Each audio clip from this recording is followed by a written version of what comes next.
Guys, kalian tahu gak sih apa itu underground ekonomi? Enggak. Oke, bentar aku cari Google dulu ya. Kalau dari Google tuh katanya itu merupakan aktivitas ekonomi yang nggak tercatat, yang nggak masuk data pemerintah dan nggak kena pajak.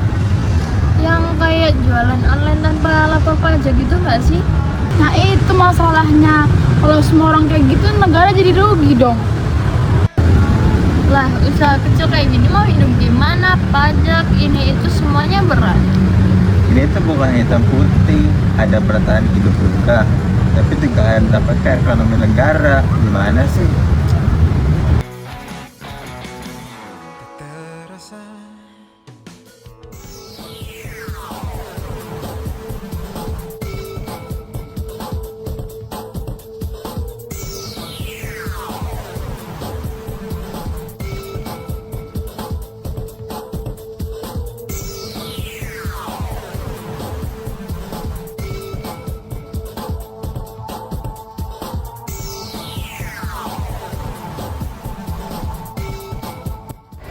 Halo guys, ini botolnya harganya cuma 10 ribuan aja. Bahannya tuh kaca. Kalian kalau mau bisa langsung take out di etalase 2 ya.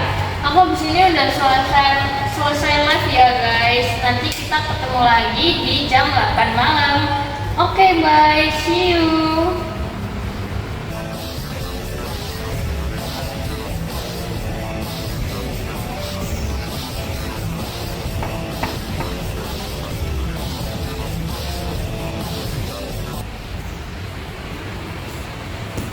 Baby, kamu nggak takut? Takut apa? Itu kan nggak tercatat. Kalau ketahuan gimana? Lah, Cecil, teori sama realita itu beda. Banyak kok yang kayak gini, tenang aja. Justru itu, karena banyak orang-orang tuh nganggapnya biasa aja.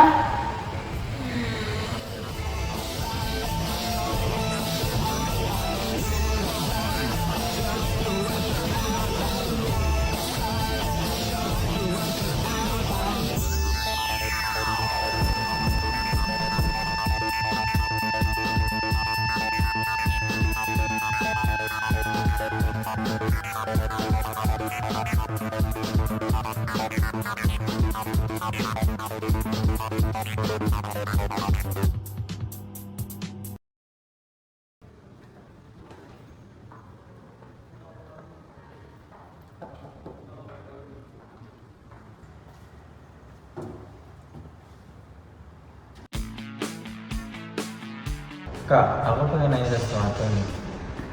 Seberapa besar sih dampak underground ekonomi itu? Besar banget, bayangin banyak transaksi yang nggak tercatat, terus negara jadi kehilangan penerimaan pajaknya. Tapi pelaku usaha kecil itu bilang mereka itu terpaksa, Kak. Aku ngerti, tapi kalau misalnya terus dibiarin, sistem itu jadinya nggak adil dan taat pajak itu jadinya dirugiin banget. Jadi menurut kakak solusinya gimana? Melakukan edukasi dan peningkatan, jadi nggak cuma penunjukan aja.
Kita harus jujur deh.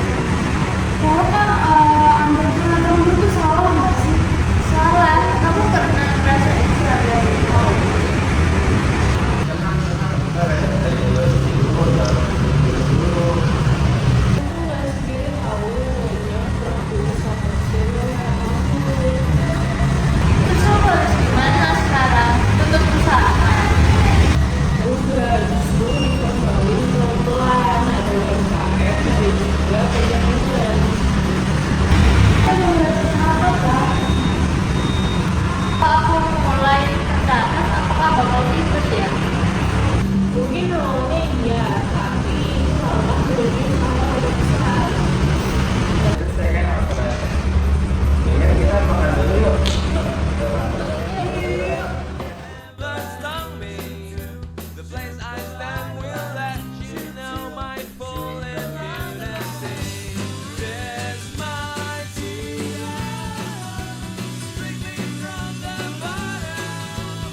pendaftarannya? Aman nggak? Aman sih, aku barusan ini daftarin usaha aku. Ternyata sekarang tuh bisa online tahu. Jadi aku bisa daftar usaha aku legal, terus pajaknya tuh ringan, nggak langsung beratin usaha aku. Bener. Iya tahu sekarang. Oh, menurutku sih itu karena sistemnya udah mulai beradaptasi ya. Iya sih emang. Enak ya sekarang. Gimana dia puasa jadi Wismi? Agak deg-degan sih, tapi lega juga bisa punya usaha yang legal sekarang.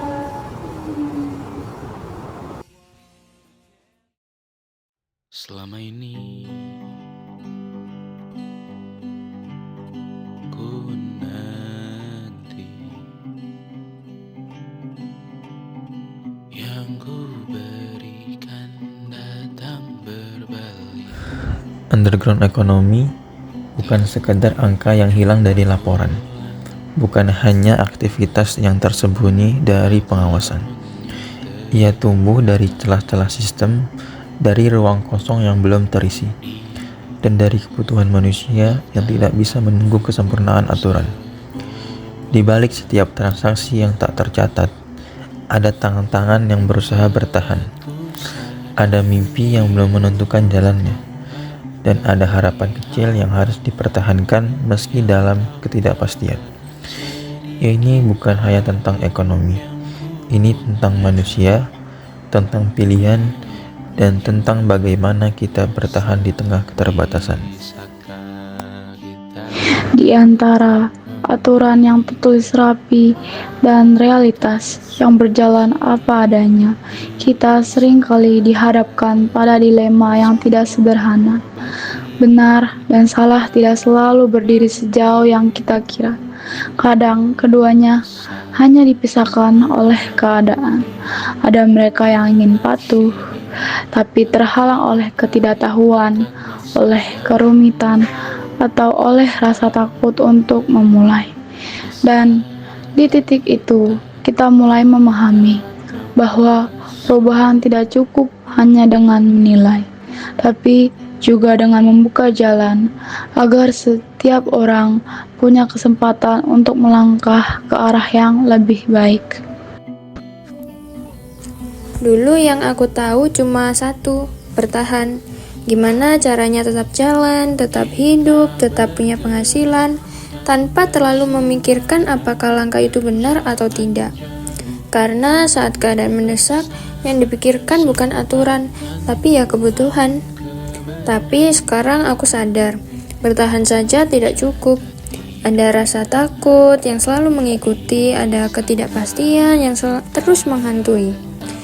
Dan di balik semua itu, ada keinginan kecil untuk keluar dari bayang-bayang, untuk berdiri di tempat yang lebih pasti meskipun jalannya lebih sulit. Karena mungkin yang kita butuhkan bukan sekedar cara untuk bertahan, tapi keberanian untuk berubah. Perubahan tidak pernah datang dari satu sisi saja, bukan hanya dari aturan yang ditegakkan dengan tegas, dan bukan hanya dari masyarakat yang dituntut untuk patuh.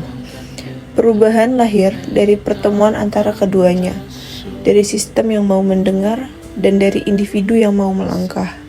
Ketika aturan dibuat lebih sederhana, lebih adil, dan lebih mudah diakses, maka kepercayaan akan tumbuh.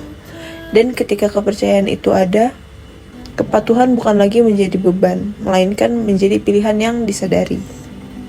Karena pada akhirnya, ekonomi yang kuat bukan hanya tentang pertumbuhan angka, bukan hanya tentang seberapa besar pemasukan negara, tetapi tentang seberapa banyak orang yang bisa ikut berjalan di dalamnya, tanpa harus bersembunyi. Tidak semua yang tersembunyi adalah kesalahan. Kadang itu adalah tanda bahwa sistem belum sepenuhnya terbuka. Dan setiap langkah kecil menuju kejujuran adalah awal dari perubahan yang lebih besar. Karena ekonomi yang adil adalah ekonomi yang memberi ruang bagi semua orang untuk tumbuh tanpa harus berada di balik bayang-bayang. Terima kasih.